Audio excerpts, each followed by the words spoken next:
welcome Zita to the podcast. Welcome Thank back. you. Yes, Yes. Yeah, well, yeah, welcome yeah. back, of course, but also Yeah. just welcoming to today's episode. Which Mm. it sounds like we are Oh, I in didn't now. even mean that to be starting it, but Okay, I it was just doesn't have to be. welcoming her. It But doesn't now have to we be. have because you said that. Well, okay. Hi, Hi, everybody. hi everyone. Happy Hi. New Year.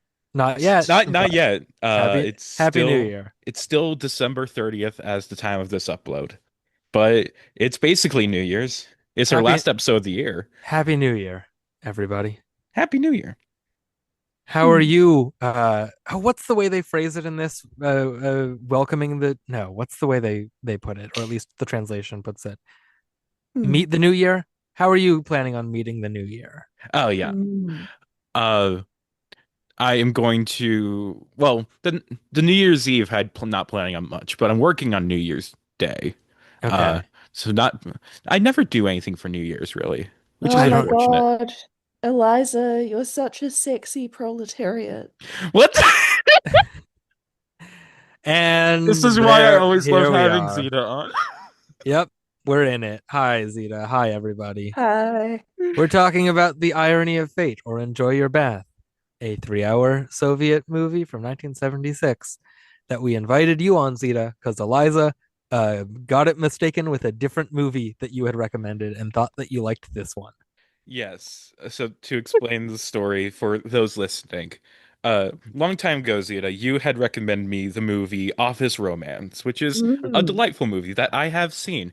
However, when we were picking the movies for our Christmas thing, I was looking through the movies I had on the list, and I was just like, "Oh wait, there's this Russian movie," and I just in my mind had gotten it confused that this was the movie you recommended, even though I'd already watched the movie you recommended, and I realized that once I went to to the page for the movie, I saw you hadn't seen it, and I was like, "Wait, what was this the right movie?" And then I realized, no, it's the wrong movie. But I realized just today that not only do the two movies have the same director, but has the same lead actor as well. So Mm. very understandable confusion.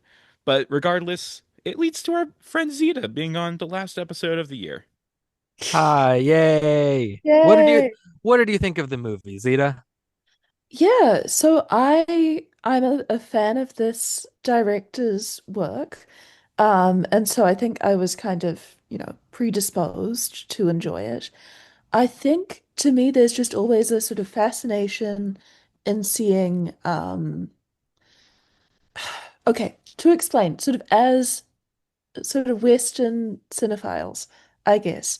I think there's a tendency when looking at sort of foreign or international cinema, to only really experience the kind of art house films produced in foreign countries. Hmm. Um, and I feel like there's less engagement unless it's a sort of fantastically successful film, with the kind of mainstream blockbusters. And this is very much, this is not a Tarkovsky film. This is not a Larissa Shepitko drama. It's not aiming necessarily to kind of revolutionize the form, let's say. But I still find that there's something quite delightful about it. And I'm also interested in seeing a piece of art that can't necessarily be sort of construed as a kind of piece of dissident work, or something that was necessarily going against the system. I'm interested in seeing the kind of negotiation that goes on in a piece of work that was more state sanctioned to some degree. So we see that there's some ability here to kind of make fun of the Hmm. Soviet Union. I mean, we've got all of the kind of jokes about how, like, haha, Soviet architecture, it's all kind of drab and Everything's the uniform. same in Ev everything yeah, in every single town. yeah, everything's the same, which I think, it is slightly different to maybe the caricature that we get sometimes of like you literally couldn't say anything. But at the same time, of course, this is not it's not like an anti-communist drama in the same way that a lot of these, acclaimed art house films are. So I'm sort of intrigued by that. Like it sort of walks up to the line, but it's not completely opposed to the system. It's also not a movie that's trying to be like politically profound or Oh anything. no no no no no. It's Yeah. this is just meant to be like a delightful New Year's romance dramedy. Like Mhm. I always I've been seeing this labeled as a comedy in a lot of places, and it's like there are comedic scenes, but it feels more like a romantic drama for the majority of it. It It's also a case where like comedy is so subjective to a time and place, and we in present day West America are trying to judge mid 70s Soviet humor, and maybe this is for its time and place much more overtly funny than it is to us now. Like the humor just is not quite what we're acclimated to. So there are funny parts in this for sure, but it doesn't really read as the sort of slapstick comedy that Wikipedia labels it as partially. Yeah, like I get like the stuff with the husband, which we'll get into Ippolyte. Um but yeah, a lot of it just like this feels very much like Golden Globes just putting this in comedy so drama doesn't get overcrowded. It's like how they labeled like If I Had Legs I'd Kick You as a comedy this year. It's just like that movie, like it has funny scenes, but in no way is this a comedy. I think that one's more of a comedy than people are getting up in arms about, but that's neither here nor there. Yeah, I was just an example, but regardless, I really like this movie. I had a great time with it. I like for like so on the version on YouTube I watched it from the Mosfilm YouTube channel, which is a fantastic YouTube channel that uploads so many great Soviet movies in like the best quality possible. This one was divided into two parts as it was originally aired, I assume. Yeah. And that first part, it I was just liking it. Like it was just a good movie I happened to be watching, but wasn't getting too emotionally invested in anything. Especially since like a lot of that first movie, like a good like the entire second act of like the three act structure is just her yelling at him and trying to understand like the situation they found themselves in, and then the husband comes in and he everything has to be explained to him, and it feels all like within the same scene. For some reason I was thinking about Honora during it because like Honora has that similar thing where it's like once the family comes in and finds her there, it's like it's been so long on that.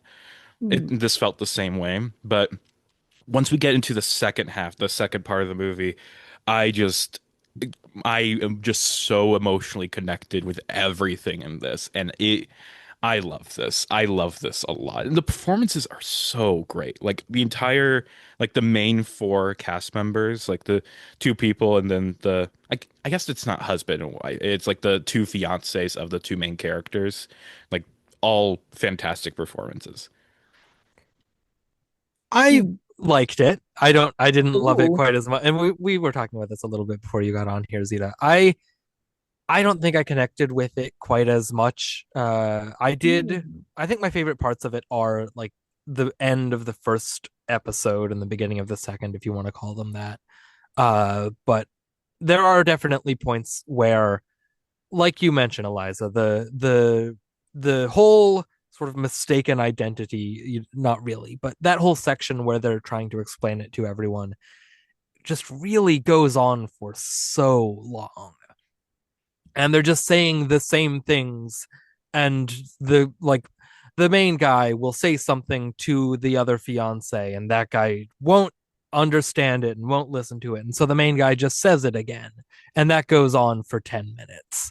Hmm. And I mean, when you have a 3 hour movie, you need to fill it out with something, but there's just a lot of scenes that just go on and on and on and don't really add anything within their own scene. They just sort of pick a point and just stretch it on for very long. And it was very easy for me to get sort of bored at times with this movie. I think it's fine. I think there's stuff in it that I really enjoyed and stuff that I really appreciated. But as a whole, I was maybe not as taken with this as I was hoping I would be going into it. All right. Want to give us the rundown? Yes, so we are talking about The Irony of Fate or Enjoy Your Bath from 1976. I'm going to try my best with these names here. Directed by Eldar Ryaznov, written by Ryaznov and Emil Braginsky, loosely based on Ryaznov's play Once on New Year's Eve.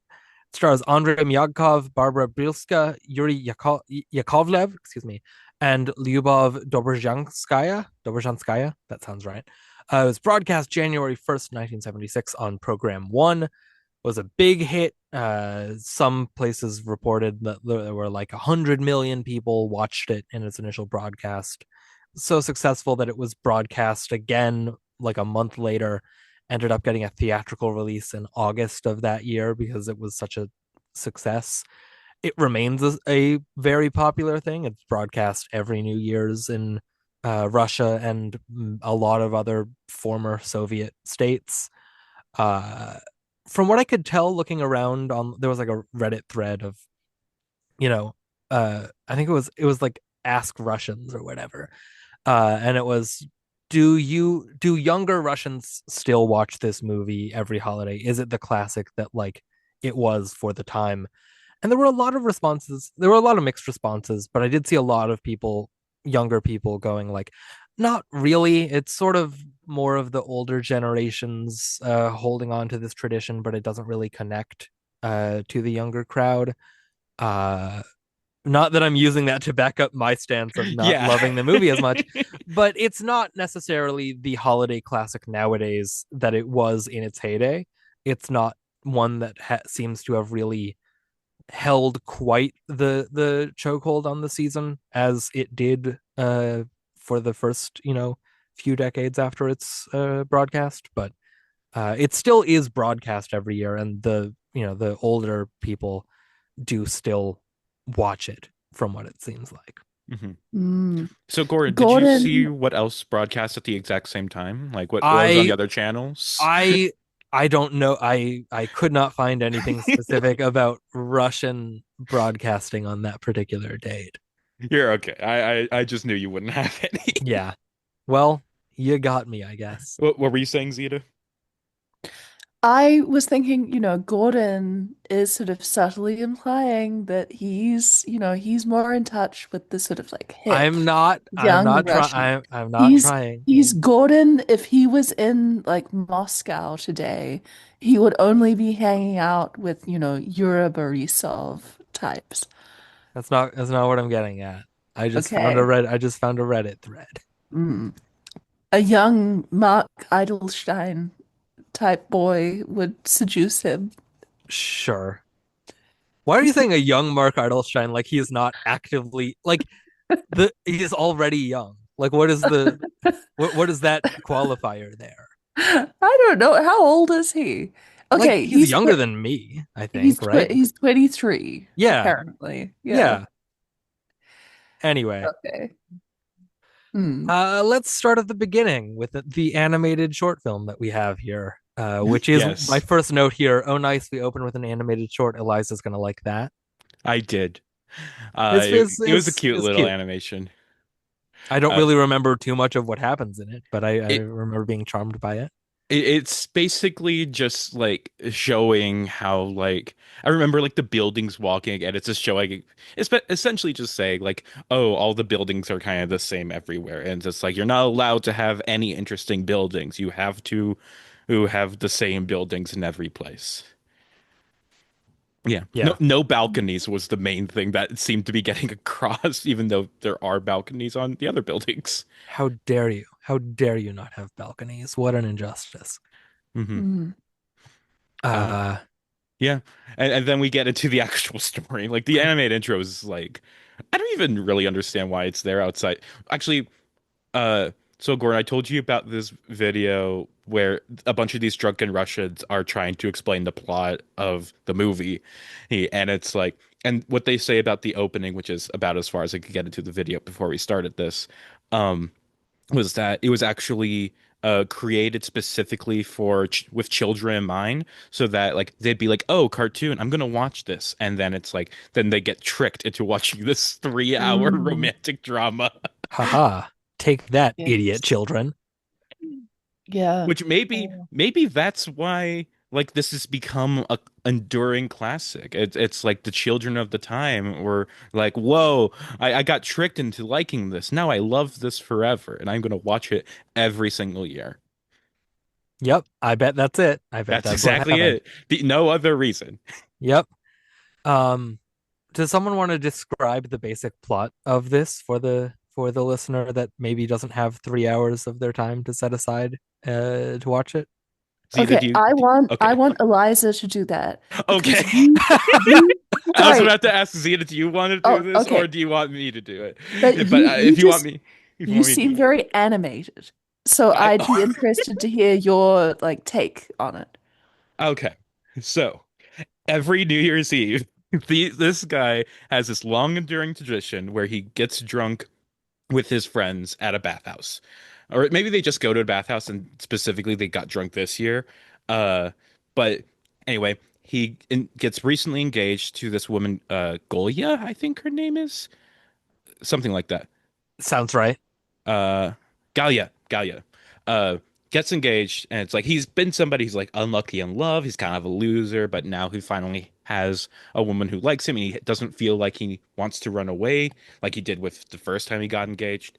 um he's generally like very happy about this, and they all toast to him, but then they get plastered, and one of the other friends has a flight to Leningrad, which is now Petersburg.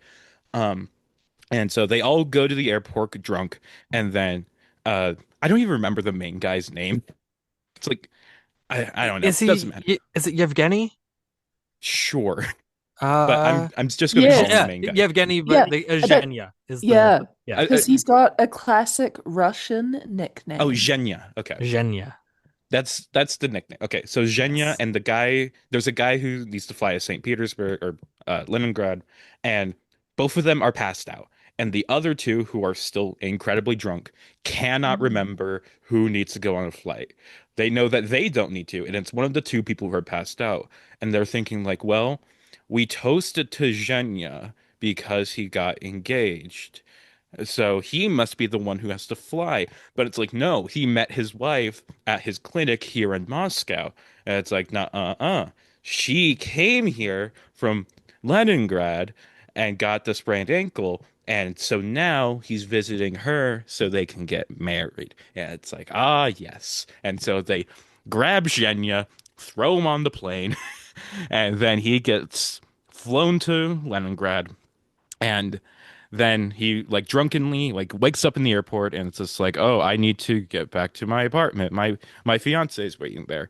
And so he goes over not realizing he's in a completely different city, and goes to the same street, the same apartment in the same building, but it happens to have the exact same decorations and everything too.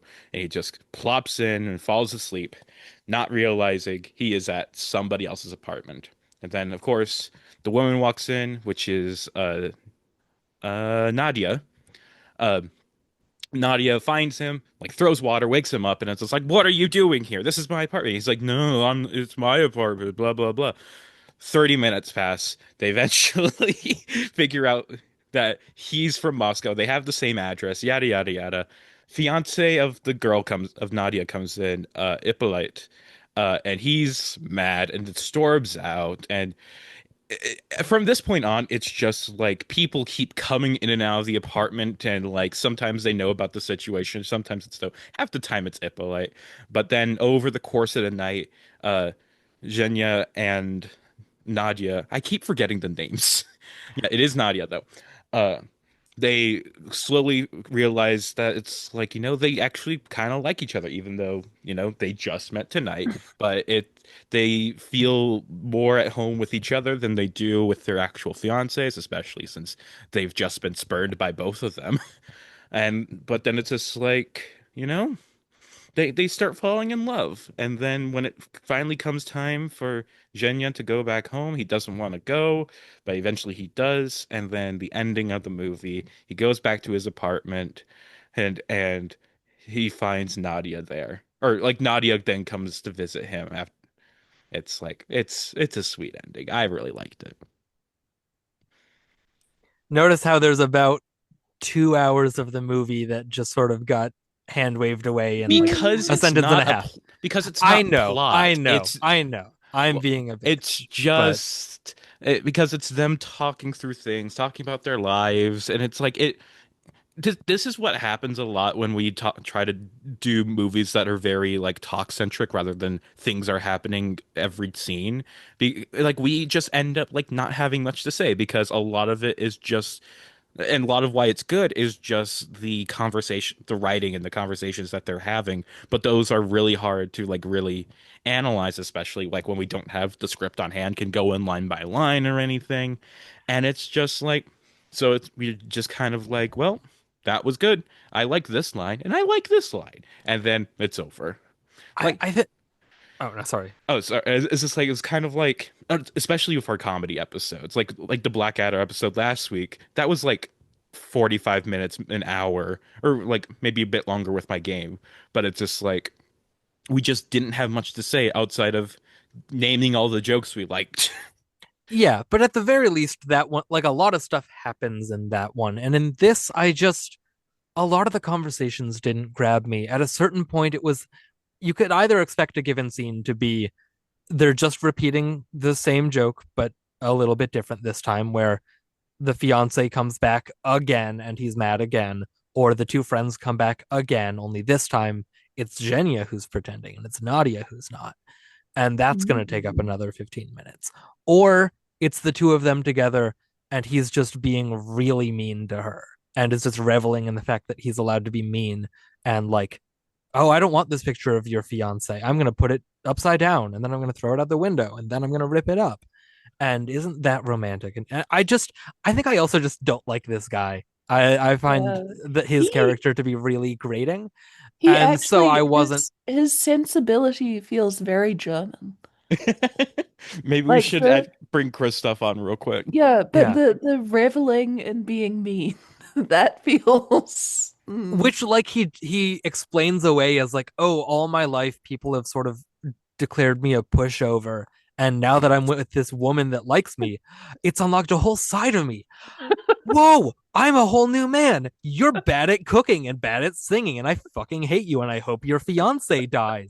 This is so invigorating. I love this. It's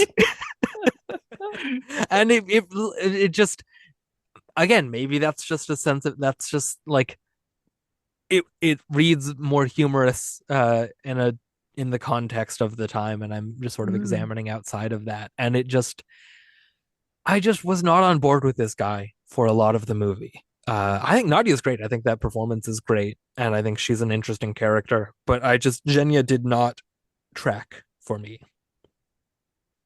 Mm. For me, it's like with Zhenya, it's like I didn't like. Oh, I didn't even dislike him at the start. It was just like he was just kind of a typical archetype where it's just like, oh, loser guy, unlucky in love, and He's a it's wimp.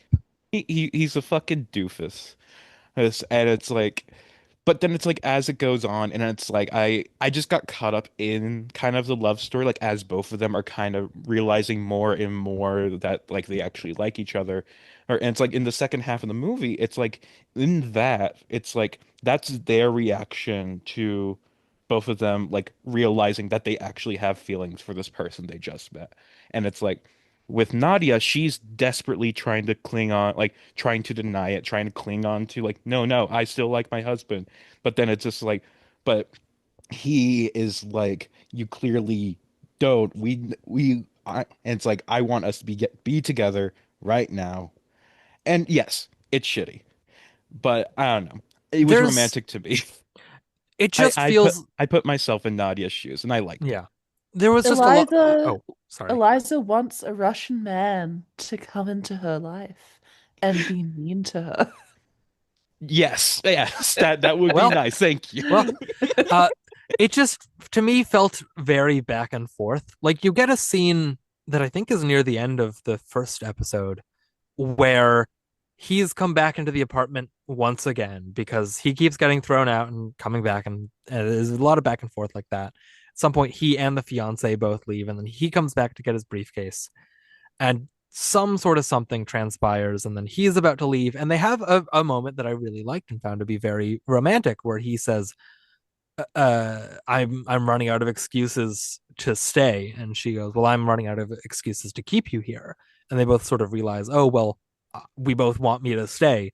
So he takes off his coat and he stays. And then that goes right into him being mean to her. And like, that's such a good setup for, and now let's do something romantic about it.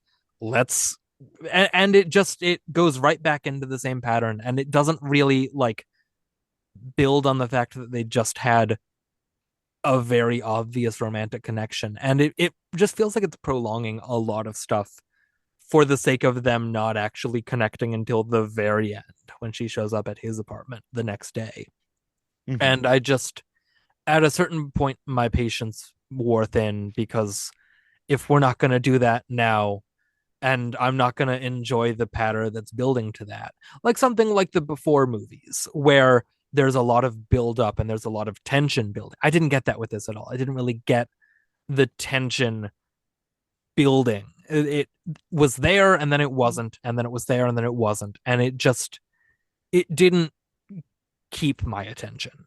It didn't Mhm. really build on itself in a way that I was continuously rooting for them to get together because it was very sort of back and forth in who are these people and how do they feel about each other. And I didn't really, it didn't vibe for me. Mhm. Mhm. I do agree on the fact that this movie is a bit overlong. Like I don't think this needed to be a two-part miniseries of Mhm. just this That are one. both like an hour and 40 minutes. Yeah, like the runtime on Letterboxd is 184 minutes or 3 hours and 4 minutes. And it's this this definitely could have been cut down a lot. Like cut out one of the scenes with Hippolyte, just like tighten up every scene in this. You could get a great 2 hour romantic drama. I would have liked Romantic, this a lot more if it was just, if it was, what we have, but just every scene is maybe 5 minutes shorter because every scene goes on for so long. yeah. But at the same time, I did as it is, I still really like this. What about you, Zita? Hmm. I get where you're coming from and everything that you're saying, especially sort of Which with which one of us? Gordon, Okay. sorry, with some of I knew your it was you. She was yeah. disagreeing with you because you're wrong, Gordon. Well, No, well, your sort of frustrations. Having said that, I still think one of the things that kind of sets it apart is this very specific setting and the fact that it was made at this very specific point in time. And I think that there is just interest, as you point out, this is not meant to be an overtly political film, but I think there's still a fascination in kind of experiencing this world or a kind of more romanticized version of it. Um, and in terms of the kind of back and forth with the characters, I'm kind of in favor of it because I like the fact that this is one of those movies that's very pro cheating, which I think Yes. happens sometimes in cinema, but usually not to this extent, where we are meant to be all in on these people just going for it, despite the fact that they're engaged. Um, Very affair to remember. yeah. And I like that. I appreciate the fact that it's so like we don't even stop and think, "Oh my God," but they should be feeling such guilt. There's none of that. Mhm. You heard it here first, everybody. Zeta Short is pro cheating. Oh yeah, aren't we absolutely. all? Aren't Don't we all truly at don't Mm, the end of let the day? your current husband stop you from finding your future wife. Let's yes. get out of there. There you go. Did you two know that there's a sequel to this? I did. Yes. The I Irony of saw Fate that. 2, directed by Timur Bekmambetov of Oh, Yes. Wanted Central and Asian representation. director of Abraham Lincoln Vampire Hunter, among Mhm. others. And the premise of that, from what it seems, is that the couples remained as they do from the beginning of the movie. And they have kids now. Zhenya and Galia have a kid, and Ippolit and Nadia have a kid. And there's a scheme to get those two kids together from their current fiancés or what have you. Oh, I Um, thought it was like like the original friends that had set Zhenya off to that Possibly. was like they put it wasn't to get the kids together. Well, that was part of it, but it's like it was mainly to get Zhenya back with Nadia because he's clearly like didn't like his wife he ended up with or whatever, which is The like this. Wikipedia says that the characters now have children who have managed to get into the same situation as their parents many years ago. So I do think it is the kids are now doing a irony of fate thing. Yes, but like I was just like the letterbox plot description had said like the friends had like put the kids in that situation so that the parents would come together. And it's like Ah, the friends are trying to parent trap them essentially. sure. Okay. And it's like but yeah, it's like I it was funny like finding that out, like reading that plot and then seeing the end of this movie, which clearly is meant to imply like, oh, they were supposed to just like this was supposed to be like happily ever after, they're in love, but then it's like, No. no, the sequel says like, no, that didn't happen actually. Fuck, ignore that. Fuck that. No, didn't happen. Wrong. Incorrect. Yeah. Hmm. Cheaters never prosper, this movie says. Ooh. It ensures that they are both divorced at this time too, Of course. before they get together. Uh, Um, it I seems took terrible. yeah. Well, I mean, Timur Bekmambetov directed it, so probably so. And also I had originally found out about it when it's like I was looking at the movie Mercy coming out this year or next year, coming out sometime January. Uh it's the Chris Pratt AI movie where he made Oh, right. Rebecca Hall AI that does the court justice and then but he gets indicted by it and has to like prove his innocence while strapped in a chair or whatever. Anyway, I was looking through like what do I know this director from? And then I just saw that there and I was like, is that the sequel to the movie we're doing? And it was. Well, what a fun coincidence. Uh, The irony of fate, as it were. hey, there you go. You can it's like the movie. Hmm. The poster is nice for this movie, the one Well, that's on I Letterboxd and do Wikipedia. like the painted poster. It's better than the other ones that you'll find if you'll just Google posters for this movie. This one maybe promises a more artsy movie than it ultimately is, and that maybe lured me in a little bit as to thinking this would be something it wasn't. But Oh, I like I don't know. this other poster that has like their faces with the buildings in between. I think it's like a 25th anniversary release or something. Oh, wait, no, the number 25 is just in the movie. Never mind. Uh, but it looks nice. So it does. I took very few notes. One of the ones I did take is that the main guy reminds me of Dana Carvey's character in Master of Disguise. Uh, No. with his haircut and his big glasses. Made me Are think of No. you him. totally enough? No, like not even that, just like in his regular guy sort of vibe. I I do think maybe this movie would be better if instead of the main guy, it was Dana Carvey, but instead as the turtle. It's just like the endless scenes are just like I was turtly enough for the tutor club. Yep. No, both of you check Twitter, check the group chat in just a second here if it'll load uh this picture. We're, Okay. we're excited. Okay, it needs thicker glasses, but I see it. Oh, yeah. It, No, you're right. And the receding hairline it's the too. same haircut, and he's also doing like a sort of vaguely Russian accent in that movie, or it's Mhm. supposed to be Italian, but it doesn't sound like it. Yeah. I watched this movie a lot as a kid, and so You it was, would. well, that's not nice. That's not very nice, Eliza. I, Anyway, it's that my was way of hitting on you, Gordon. okay. Well, that was all I had to say about that. So Um, that's that note. The only other note I have that we haven't talked about. No, I have two notes. One of them is that one of his friends at the bathhouse looks like Fred Ward, which Yeah. sure.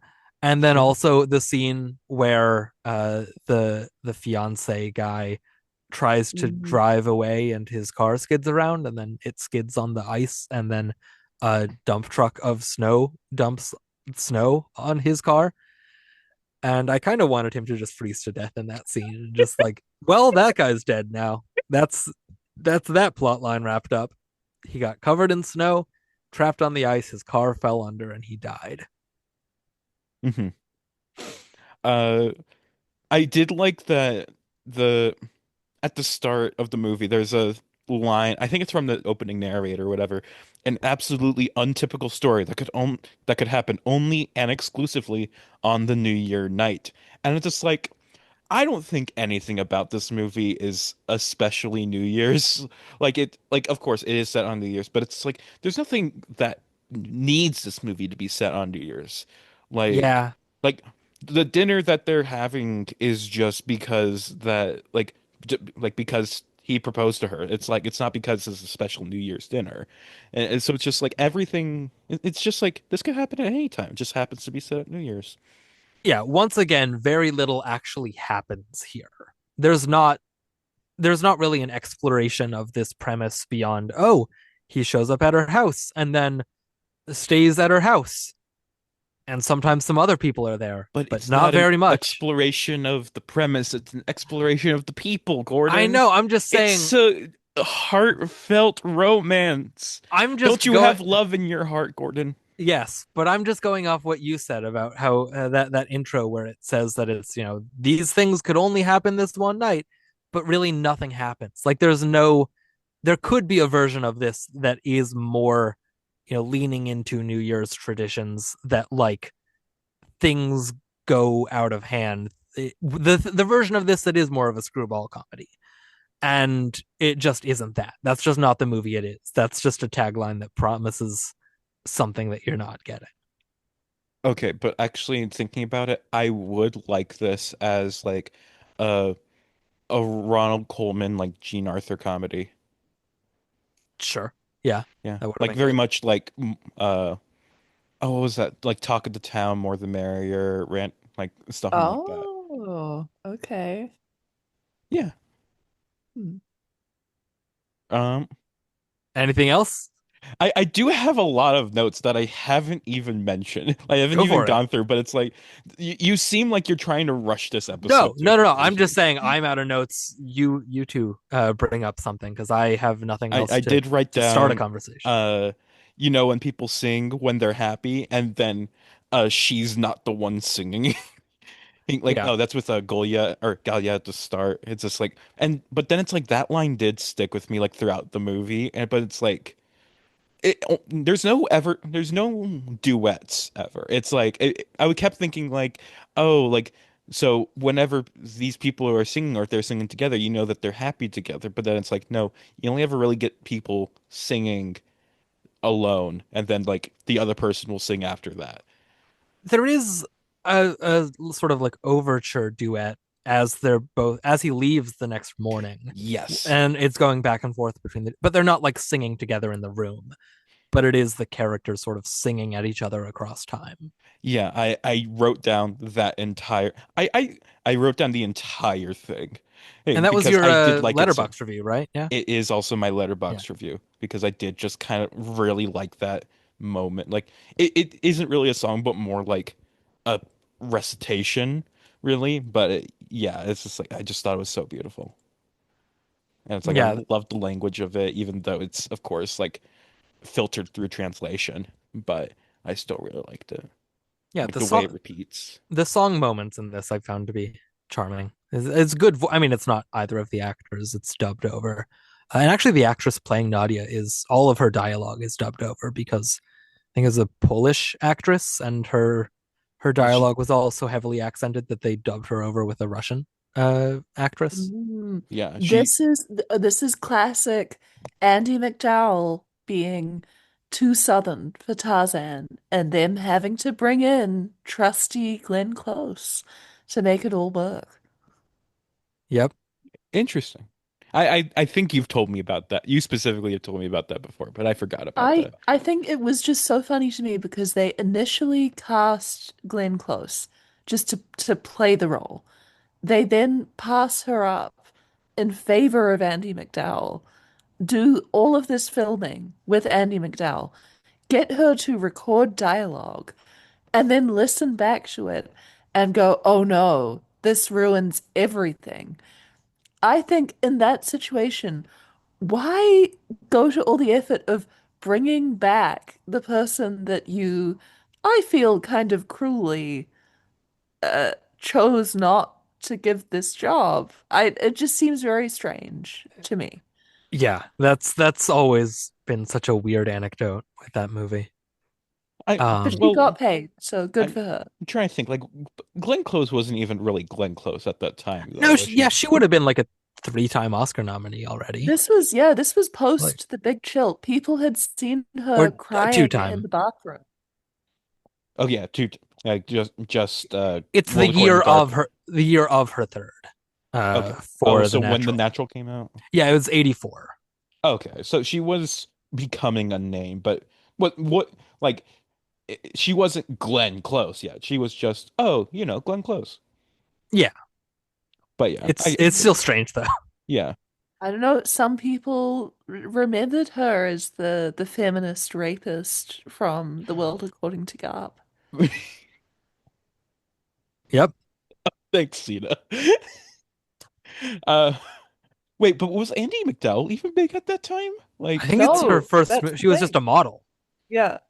She had was she a Miss USA winner or Miss America or something? I don't think so. I think she I know was she like was a very big model, but I don't I think remember. she was like a high fashion model instead.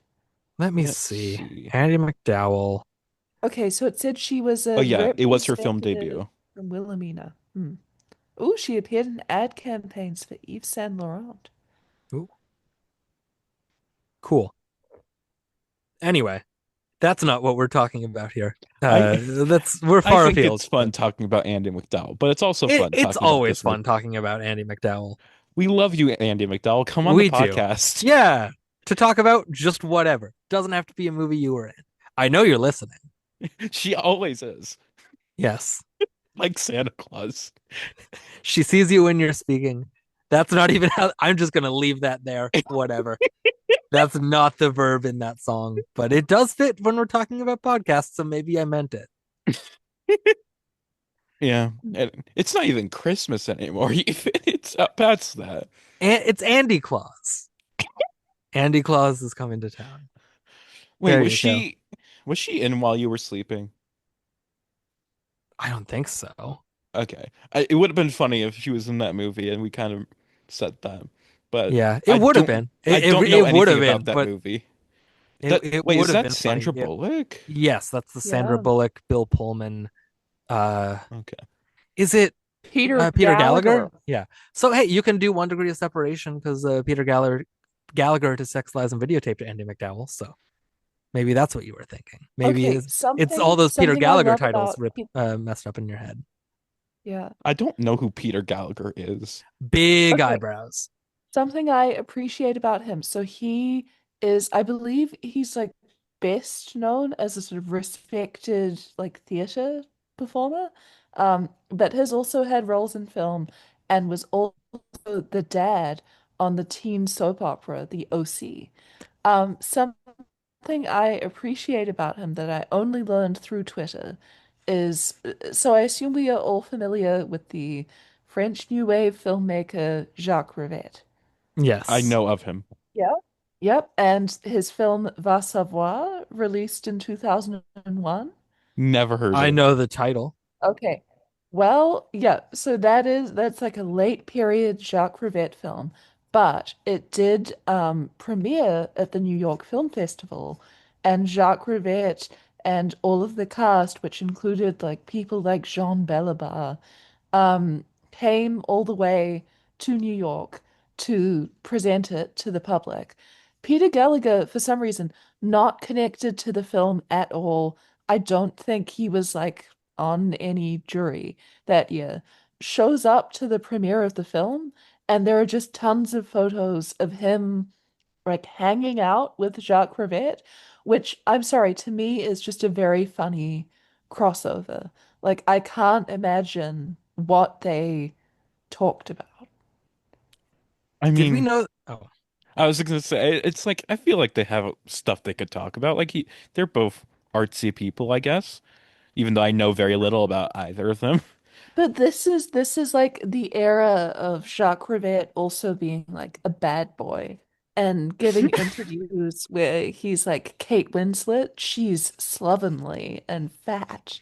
And Titanic, no, he literally gave an interview where he said Titanic is like for fat girls. And I was like, True. okay. well, funny you should mention that because that is a good segue to what I was going to bring up next. Because I was looking at Peter Gallagher. Did we know there was a Titanic miniseries from 1996, less I than a What? year than the movie Titanic, that stars Peter Gallagher, George C. Scott, Catherine Zeta-Jones, Eva Marie Saint, Tim Curry, Mary Lou Henner? yes, I did Okay. know that, I didn't. That Kevin Conway? Okay. and it is a two-episode Barry miniseries. Barry Pepper? Whoa. We could do this on the We could show. do this. Uh, I also just wanted to say that I figured out what I know Peter Gallagher from, and it's because he is the person Annette Bening fucks in American Beauty. Yeah, he's got a weird name in that, right? His No character clue. has a weird name in that. Let's Let's find see. that out. Buddy Buddy Kane. Kane, Yeah. He's the other the other like real estate tycoon. realtor. Yeah. Anyway, why were we talking about Peter Gallagher? Andy Because we McDowell. got on a Why were we long talking about Andy sex McDowell? lies and videotapes, and then it's like I was Voiceover. like, who's Peter Gallagher? I don't know who that is. Voiceover work. We were talking about the singing in this. Oh, this was something else I wanted to mention. I assume we all watched this on the YouTube upload. Yes. And I don't know if this bothered either of you the way it bothered me, because I get weird about subtitles. Yes. Is that they were, for the most part, about a second out of sync, but not consistently so, and sometimes in different directions. And so it got really tough sometimes to like line up a line of subtitle dialogue with who was speaking. And so I got really lost a lot of the time in this movie of like, wait, which of them is saying this? Because it's very important to know who's saying what in this very talky movie. And it got really tough for me to like wrap my head around some of the dialogue scenes where the sync was so uh, uh, bad. Yeah, that did bother me a little bit, but I was mostly able to be like, okay, this is this person, this is that person, and it's mostly like back and forth outside of, the scenes with the other guys and whatever. But it's just like even in those moments, I was able to pretty easily tell like this line is this person and this person said that thing. It's just like It's just a lot of keeping track of this line that's no longer on the screen, that left the screen like a second ago, is now starting to be said. I need to remember what was just then before I like read the line that is now on the screen while the first line is being spoken. And it was just a lot of trying to like hold in my head a lot of different dialogue and keep track of things. And it took me out a lot of the time when it was especially hard to follow. So you're saying you wish this movie was in English and you hate all foreign movies because, you just hate having to cross that 1 inch barrier and like it would be better if this was just a stupid American movie. That's correct, Senator. Uh, but yeah, I was able to get past it. What about you, Zita? Yeah, Hmm. I don't know. I don't really have a settled opinion on it. That's fair. You don't have to. One person was pro, one person's against, and one person is undecided. That's how all politics works. Yeah, I Democracy, wait. Oh yay! my God. Oh my God. I love how I could theoretically in this situation, I'm the enlightened centrist. I'm the I'm I'm the person who is definitely right wing, but who claims that they're like I'm just an independent thinker. I take the best of both sides. And I do think that Antifa is trying to, dismantle our government.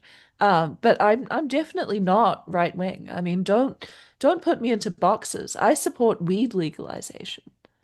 Eliza, you're definitely going to cut the episode right after she says, I'm the person who's definitely right wing, right? No, I we can't. We're still Just in the leave it there. middle. I Just leave wish it there. look, like Zita's gonna say many more crazy things while we That continue is on. true. That is And I mean that's a that in the constant. kindest possible way, Zita. Like I love being on podcasts with you, whether it's your podcast, whether it's mine, whether it's this one. And I It's mean it always in the fun. meanest possible way. I hate it and it sucks. Zita, how do you feel about it? I was just gonna say that, like, with the centrists, it's like it's mainly appeasing fascists, and the fascist in this situation is obviously Gordon. Well, Eliza, what else do you have to say about this movie? I did like when Maria Dmitrievna said "Enjoy your bath," uh, because Hey, that was that's the like from the title. movie. That was the title. Mhm. But then they say it more, and it was like, oh, everybody just kind of says it, and that's whatever. And I also said classic Russia, drinking vodka in a bathhouse. I wanted more of the bathhouse. I mean, they do spend a lot of time in there and don't do anything other than progressively get more and more drunk. But like, I thought that was going to play a bigger part in the action of the story. Mhm. And I don't know. They, More time spent there where more things happen and not just more toasting and drinking and toasting and drinking and toasting and drinking until they're too toasted. I, And I mean, there like, isn't much room for them to spend too much because plot in the bathhouse. because so much room is spent repeating the same things over and over in the Like apartment. it, And all the like, action is in the apartment, you know? but there is potential for there to be more action in the bathhouse. Again, in the slapstick comedy version of this, there's room for antics in a bathhouse full of drunken people on New Year's Eve, and there just aren't any in the But movie, but there's but definitely they need to opportunity get to for the it. plot. They need to get to him in the apartment, and then he gets found. And it's like that's where the things happen. But things don't happen. Things don't The happen things do anywhere in happen, this Gordon. movie. You're just being mean. I am, but also on a larger scale, not a lot happens. And the bathhouse is a place where things can happen before the plot like really kicks into gear. There's room for some amount of antics. And they're just and again, I think a lot of this sort of feeling that I have about it is because Wikipedia bills it as let me get the exact phrasing of it, because it's very not true. Um, it is they say the irony of fate doubles as a screwball comedy and a love story tinged with sadness. And first and foremost, it's described as a screwball comedy, and it's just straight up not true. There's no facet of screwball at any point in this movie, and it just I was let down by that, and I think that But it tinges a is lot a of my romance twinged with sadness. yes, it is that, but the screwball comedy part comes first in that description. And so I went into this with that in mind and just was not given what I was told I would get. Oh, so Wikipedia was wrong about something, therefore you have to hate the movie. No, Wow. I don't hate the movie. I know you don't, Gordon. I'm just being a dick. Thank you. Thank you for admitting it. Like this podcast has progressed into us just finding ways to be mean to each other, I've realized. Kind of like the characters in The No, Irony of but Fate like, or Enjoy Your Bath, where well, they get really mean to each other well, for a while in the actually, middle. most of our movies are about characters being mean to each other. as are most of our podcasts. Exactly, but it's like just thinking back to a random movie like The Late Shift. It's about two characters who were originally cordial but become progressively meaner and meaner towards each other. Or The Mm. Cheetah Girls 2 is also about Yes, Oh, that. exactly. yeah. Not The an ironic answer. That is the plot of Cheetah Girls 2, I think. I fell asleep during that movie, I will say. Yeah, so Oh yes, you that's did. okay. Wait, is Cheetah Girls 2 is the one where they actually go to India? No, they Right? go to Barcelona. Barcelona. India's the Oh, third okay. one.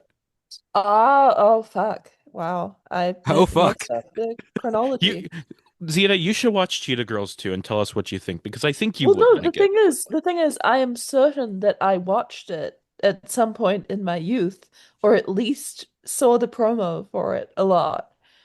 Why, okay, why Barcelona? Like, what do they end up Be- doing? Like because there Spanish jazz? is a concert there that they want to go to that would get them A talent famous. show.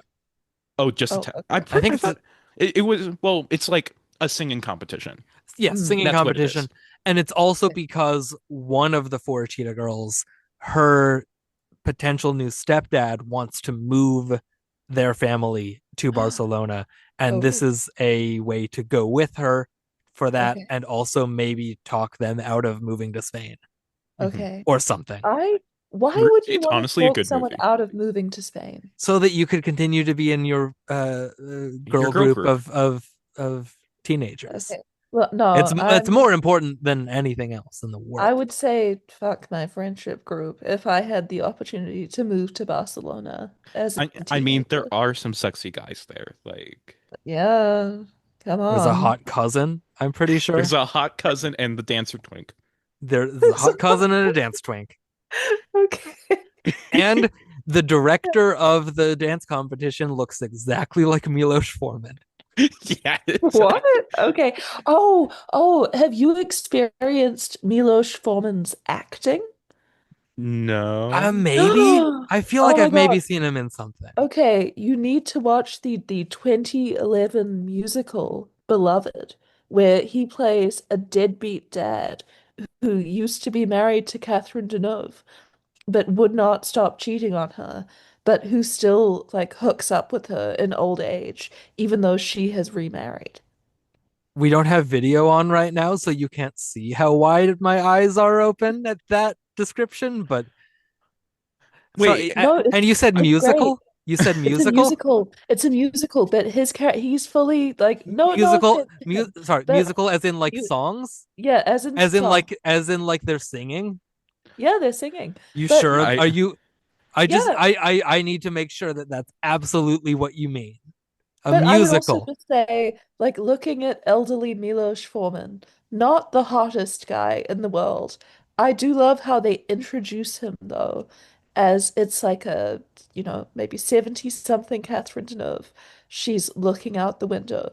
She sees him walk up in just like a winter coat. And the facial expression that she's been directed to deliver is clearly just like, oh my God, this is like the sexiest guy I've ever seen. And I respect how she sells it. And we get like smash cut from that to them naked in bed together. And you buy it completely.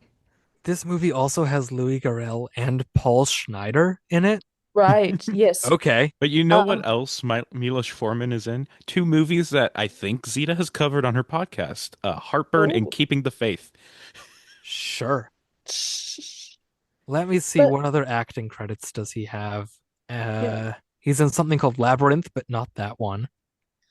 But yeah, Paul Although Schneider in this imagine though, movie. imagine Milos Forman in the David Bowie role in Labyrinth. Oh yeah. Honestly, would be better. Sure. I don't know. I'm But just saying things. no, Stand by Paul no, stand Schneider. by that. Stand by that statement, Eliza. He's like he plays a gay man who accidentally seduces a straight woman away from Louis Garrel, and she's just obsessed with him, even though clearly he's not attracted to her. Movies are great, aren't they, guys? Movies are pretty, aren't they? Yeah. Sure. uh, let's get back to Irony of Fate. Uh, Actually, maybe not. I don't know. I was looking Yeah, through my notes, and I was just like, wait, do I have anything else that can be a conversation? yeah. Do either of you have more things to say about this movie? Hmm. Oh, I had misremembered the premise of the movie when I started watching it because what I had thought the initial thing was that there so I knew like it was a romance movie of a man and a woman, and it's like what I had thought wasn't that like he goes to her apartment and gets confused. What I thought was they had accidentally like switched apartments. Like he accidentally goes to hers and she accidentally goes to his, and it's like they end up in each other's lives in different cities, unaware of how they got there, and need to like, and that's the start of how their lives entangle, and then it's like they need to like get themselves out back to their home. I don't know, Yeah, but then that's not what it was. you're right. It's not. But it's like also I would like to see that movie at some point. Just somebody needs to make it. Maybe I need to make it. I don't know. Maybe you do. Who knows? Zita, I do you have any last thoughts on the movie here? not last thoughts. Come on, we're still talking. Well, I feel like I'm just going to admit, I was inspired to fall in love by Oh, this movie. And I feel like in New York, it's hard to keep trying. So I I mean, respect the fact that why is it it's been. hard in New York? It's like that's Oh my where all the God. people are. Oh no, Eliza, you don't know. I The don't know. selection here is disappointing. You there's just gotta n keep looking. It's like there's no hot people in New York. there's a deep No, well of people in New York. Certainly one okay. of them has to be somebody you'll like. I'm okay. I guess I'm attracting people that I'm not into. Or Ah, maybe it's that's like that's the real thing. Yeah. or maybe like what you need to do like you honestly Zia, you don't seem like a New Yorker type. Like that's not where you're going to find Oh, the okay. love of your life. Like you need to Yeah. go like maybe to London, maybe to Oh, like Budapest or something. It's just like I think interesting. that's where the real love is found, you know? Wait, I love Eliza's implication that like actually my place is with like a Viktor Orban supporter. Like I end up with a super right-wing Hungarian guy who is No. somehow he's I don't know if that was necessarily in the text of what he's she said just now, actually. he's somehow both like super anti-communist and is like, no, we need to eliminate all social programs. I I think But you're don't he's think really that's also what reading I into that. said, I think Zia. you're really reading into that. I was just saying it's like you need to go somewhere where it's like you but actually what I think you need is you need to find like a duke or like a Oh prince, and it's God. just like Okay. that you need to find somebody high class who can take Mm, care of you. It's just like you okay. deserve the highlight, Zeta. Okay. All right. Thank you, Eliza. It was all meant to be a compliment. It's like Yeah, that yeah, was yeah, just the yeah. next fancy city I could think of. Yeah. But also you're in Arizona, which is like hot person central. No, it's not. What the It fuck are you is. talking about? I thought This is I where ugly people live. wait, okay, so High School Musical 2 was lying to me? That's Albuquerque, New Mexico, first of all. Oh shit. Sorry. I got the Sunbelt states mixed up. You're okay. Like this is not where hot people live. Like it's just Okay. temperature wise, not attractiveness wise. John McCain wasn't sexy enough for you? I'm more of a Barry Goldwater person myself. Oh, okay. That libertarian strain of beauty. What the fuck are we talking about? I don't know. I checked out a minute ago. Anyway, this is kind of in the same line of conversation, but I really liked how like in the initial conversation where it's like uh I forgot his name already, but the main guy, Zhenya. Zhenya, when he wakes up drunk and everything, it's like I love how just overall pathetic he is. Just this miserable fucking guy. Like she can't stop calling him disgusting. And it's like when Hippolyte is about to leave, It's just like he just straight up pushes him out of the way into a cabinet. It's just like just so easily just like throws him aside as he's trying to leave. And it's just like he's just such a pathetic fucking guy. But then he turns normal, And then he turns mean. Mm. which hot. Sure. Uh oh yeah, and one of my so my last few notes, like I only took like one or two notes during the second act of the movie, be or the second part of it, just because I was just invested at that point and didn't like get pulled away to like take a note. And so like one of my last notes I wrote was just at the end when it's the scene where you mentioned it, Gordon, where it's just like when uh Hippolyte and Zhenya both leave, and then while that happens, Galia calls and she talks to Nadia about like Nadia tries to explain everything that happened, and it's just like no, like please don't leave him, he's such a great guy, yada yada yada, but she just like keeps she's already mad and just keeps getting madder at everything Nadia says, and eventually hangs up, and it's like and like officially like breaks up with Zhenya. And it's just like at that point I kind of wrote down, it's like okay, so they both got broken up with, if he has no reason to really be there anymore. They both uh got broken up with. Shut the fuck up, Gordon. Let me talk. Um, they both got broken up with. Let yourself talk. I just Oh, my brain Love goes you. quicker than my mouth. Love So you. it's like it's hard. Sometimes my mouth just stutters or whatever, and so it's like it's hard to keep up with my massive brain move having thoughts so quickly. Anyway, they both got broken up with. He has no reason to be there anymore, and I was just thinking, it's like can't he just go to the airport now? But that's the whole point.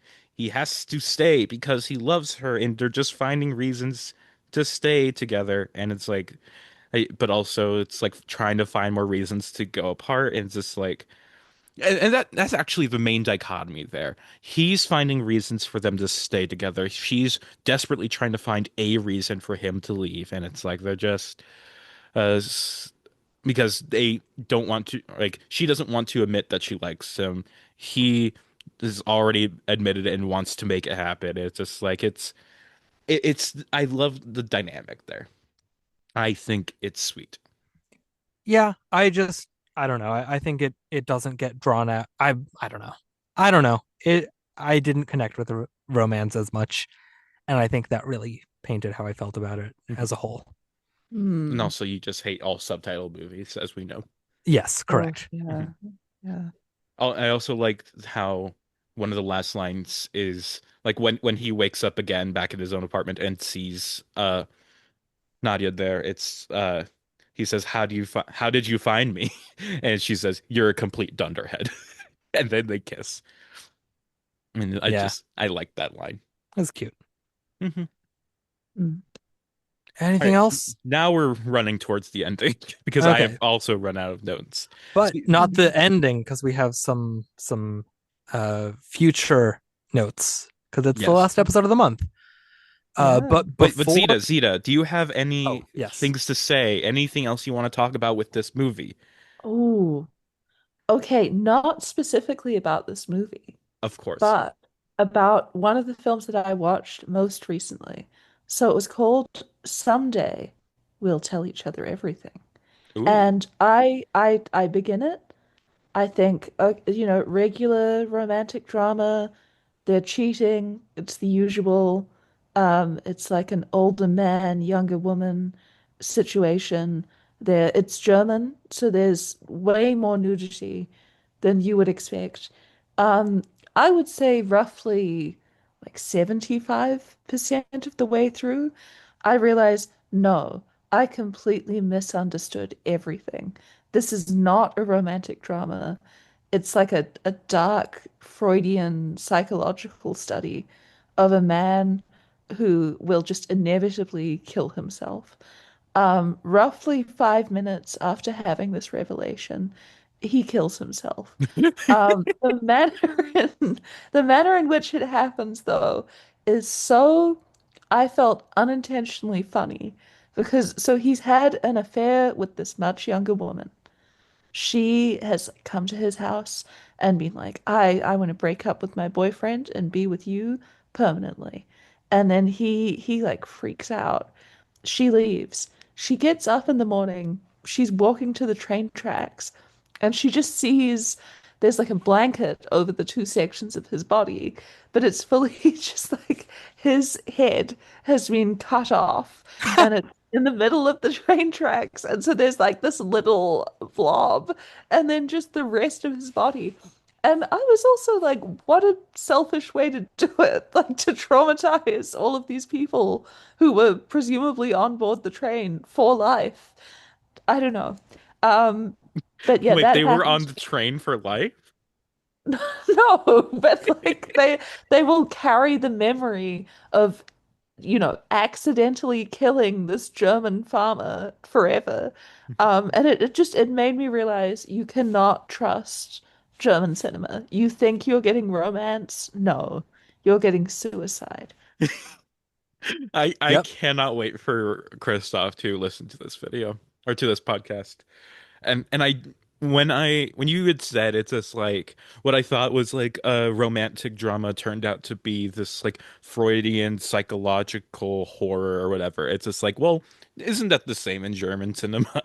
It also Well, did yeah. sound very much like you were leading into an old boy type thing. Okay. That's what I thought you were about to drop on us, that, oh, it's actually his daughter. Mhm. But no, I guess not. Yeah. Yeah. But yeah, this I good movie.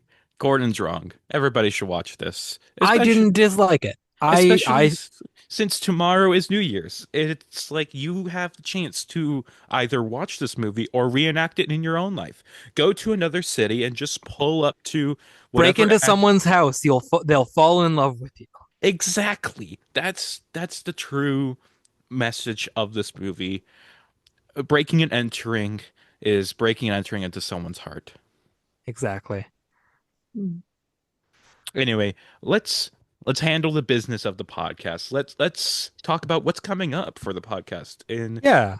January. Well, before we do that, let's do another plug, because we've mentioned it sort of over the course of the show, but to say officially, because it's the end of our first year here, we are doing some specialized superlative awards that we're calling the Dennehy's, Mhm. our own version of the Oscars with our own categories. And that'll be going live on the 1st. So, in On the just a few first. days from when you're listening to this, we'll be looking back at the first year of movies. We've got games for each other. We've got quizzes. There's something in the document that Eliza has put in called Eliza's Surprise. I was And I hoping don't, you didn't notice that yet. I did just pull it up to change something. So there's an Eliza surprise that I don't know what that means, which is what the surprise part means. But we've got such categories as guy who deserved better, gay best friend, movie we'd least like to have happen to us, best adapted screenplay, a whole lot of stuff to look forward to with that, which we haven't recorded yet. We're recording that tomorrow, but we both feel like it's going to be 3+ hours, maybe closer to 4 even. Mhm. So you have that to look forward to in your podcast feeds coming up. And what do we have on the line for January? Yeah, let me pull that up real quick. But like our theme for the month, as we always have, like something that ties the whole month together, is we're doing a little bit of an in memoriam type thing where we honor some of the actors we lost in 2025 by picking out some TV movies that they did. So our first of the month we have More Than Friends, which stars Rob Reiner as well as Penny Marshall. Next we have a Diane Keaton movie, Running Mates, which is alongside Ed Harris and Ed Begley Jr. Then we Uh, have oh, I was gonna. oh, go It's ahead. fine. After that, we're doing a movie called The Man Who Broke 1,000 Chains with Val Kilmer, which is a same true story as I'm a Fugitive from a Chain Gang. I'm pretty sure the Paul Muni movie. And one of my And friends is then also going to be on that episode as a right, guest. and then we're ending the month with another guest. We're having Cass, my boyfriend, back on to talk about two people who we lost last year, Sally Kirkland and Diane Ladd, in The Westing Game, which was one of my favorite books growing up. and a very bad adaptation of it, very bad movie. I've seen it. The only reason I'm allowing us to do it is because two of the actors passed away, and it's a good excuse for that. Otherwise, I would have been staunchly against it, at least for the time being. But And you're also rereading the book. yes, yeah. So that'll be fresh on my mind to really pick apart why it's so bad. And honestly, maybe I could read the book too, because I think I do have it somewhere around here because I did like it a lot as a kid. So, It's a very fun mystery ensemble that just is totally butchered by that movie. yeah. But yeah. What do That's our you think of our upcoming month, Zeta? Oh, I think it sounds fascinating. So, Gordon, when did you get into this book? I read it a lot when I was a kid. I don't remember when specifically, but it Your was Indiana childhood. yep, that's where I grew up. Wow, And Indeed. doxing's Gordon, Zeta. Wow. yep, Oh no. Wow, the I've very been geographically specific reference to Yeah. Indiana. I've been so secretive about that. Now everyone will come to my house and kill me. I honestly, it took me, I didn't know you lived in Indiana until probably like 2 months ago, 3 months ago. Well, you Like didn't remember. I definitely it had come up at some point, I had thought you lived in New York for the longest time. which is why And I like that traveled to New York for the New York Film Festival, and it exactly. was It's such a like whole ordeal that I was going to New York. yeah, it's just like I remember you going to the New York Film Festival a lot, and so it's just like, oh, maybe Gordon is in New York, but he's not. He's in I'm not. fucking Indiana for whatever reason. Like who would willingly live in Indiana? Like, come on. Whoa.